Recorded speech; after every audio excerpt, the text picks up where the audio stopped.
Oyez, oyez, heureux contribuable. Comme c'est le printemps, j'ai décidé d'être positif, alors je suis pour tout. Je suis pour les primaires à droite, pour l'interdiction de la burqa, pour les déplacements de secrétaires d'État à plus de 100 000 euros, donc ceux des ministres à plus d'1 million d'euros et ceux du président à plus de 10 millions, je ne dois pas être bien loin du compte. Voilà, donc je suis pour les primaires à l'UMP, mais c'est pas pour emmerder le petit Nicolas, comme ces faux derches de Juppé et Copé là, qui veulent la place. Moi, c'est pour des raisons sémantiques. Primaire, c'est un mot qui va trop bien avec l'UMP. Hein? Primaire, c'est le mot de base pour un parti fondé sur les valeurs du capitalisme. Un raisonnement aussi simplicissime que gagner plus pour gagner plus, pour travailler plus, pardon, c'est primaire. Placer sa fierté dans une Rolex, c'est primaire. Mettre des talonnettes pour frimer sur les tapis rouges du monde entier aux côtés d'un top modèle à 2 neurones et à une demi-corde vocale, c'est primaire. Alors pourquoi ne pas aller jusqu'au bout et décliner le mot dans tous les domaines? Casse-toi pauvre con, c'est même primal, c'est vous dire si la racine est profonde. Donc je suis pour les primaires.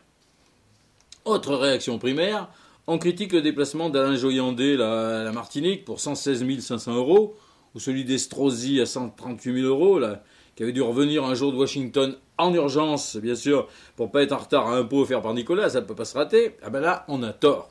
Moi, je suis pour que les membres du gouvernement voyagent en jet privé. D'abord parce que ça fait travailler les potes comme Dassault, qui louent des Falcons. Après, parce que ça trouve un peu plus la couche d'ozone, ce qui fait de la pub à Europe Écologie. Et surtout, parce que la tranquillité des vols commerciaux n'a pas de prix. Un ministre, ça se déplace avec des tas de parasites, une armée de barbouzes et plein de types avec des sales tronches. Et voyager avec ça, ça peut te pourrir tes vacances. Imagine, tu pars à Kaboul, tranquille, pour passer 15 jours de farniente peinard, et tu te retrouves avec MAM dans l'avion. Hein, tu te rends compte? MAM. Bon, c'est les initiales de Michel Liomari ou de Musée d'Art Moderne, ça dépend de quel côté on la regarde. Enfin bref, il y a des généraux avec elle, il y a des tranches de cake, il y a un troupeau de flics, une armée de blaireaux au cul coincé, merci bien. En plus, tous ces vieux croutons puent de la gueule, ils sont aspergés de parfum pour éviter de sentir sous les bras, ça schlingue tellement que les services sanitaires n'ont même pas besoin de remplir l'avion d'insecticides pour tuer les moustiques, porteurs du palu. Berk, voilà.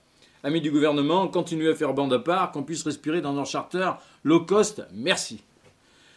Bon, pour en finir avec le positif, contrairement au concon, enfin au Conseil constitutionnel, je suis aussi pour l'interdiction du port de la burqa.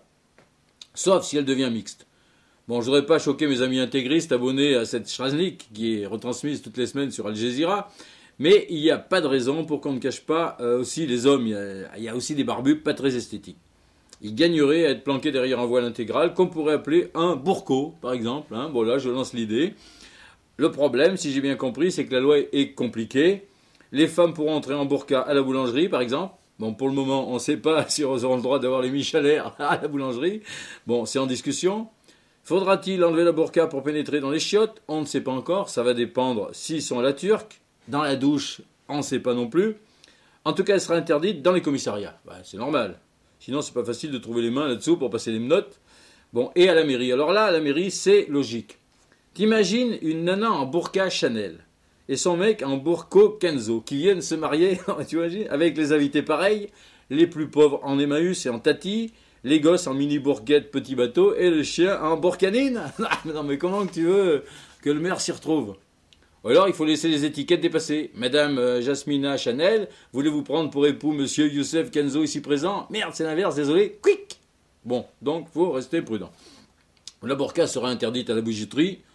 Ça, c'est pas grave. La France, c'est pas le Koweït, et les porteuses de burqa, qui ont les moyens de se payer des bijoux, ça court pas les banlieues. Hein. Si elles entrent dans une bijouterie, c'est pour faire le ménage, rien d'autre, les burquettes, hein, enfin les nanas. Là. Quand je veux dire, bon, remarquez, pourquoi elles iraient pas s'acheter un bout de grillage en plaqué or pour les fêtes? Ça, hein, ça peut être sympa. Par contre, ça leur servira à que dalle d'avoir un collier ou une bague planquée sous les fringues. À moins que ce soit pour leur mari. Et puis qu'elles aient plus de 50 ans et qu'elles se payent aussi une Rolex pour qu'ils voient qu'elles ont réussi dans la vie. Hein, pourquoi pas. Bon, plutôt que l'interdiction, si on était plus courageux, il y aurait un geste à faire pour ces pauvres femmes en burqa. Le barbu qui l'accompagne lui met un bon coup de pied aux fesses et s'il râle, lui expliquer que dans certaines circonstances, le burku est obligatoire lui aussi. Ah, faut bien rire. Bon. N'empêche que les femmes d'intégristes, la prothèse mammaire en gel de silicone de chez PIP, là, poly, implant, prothèse, qui risque de péter à tout moment, elles s'en foutent. Pour faire la belle, sous une burqa, tu te mets n'importe quoi, des bouts de chiffon ou des balles de tennis, ça ressemble à une poitrine. aucun risque d'inflammation, longévité garantie, et ça risque pas de t'exploser la gueule. Voilà. Bon, toute cette beauté me fait penser que Madame de Fontenay a quitté le comité Miss France. C'est dramatique, du coup je me demande qui c'est qui va porter le chapeau.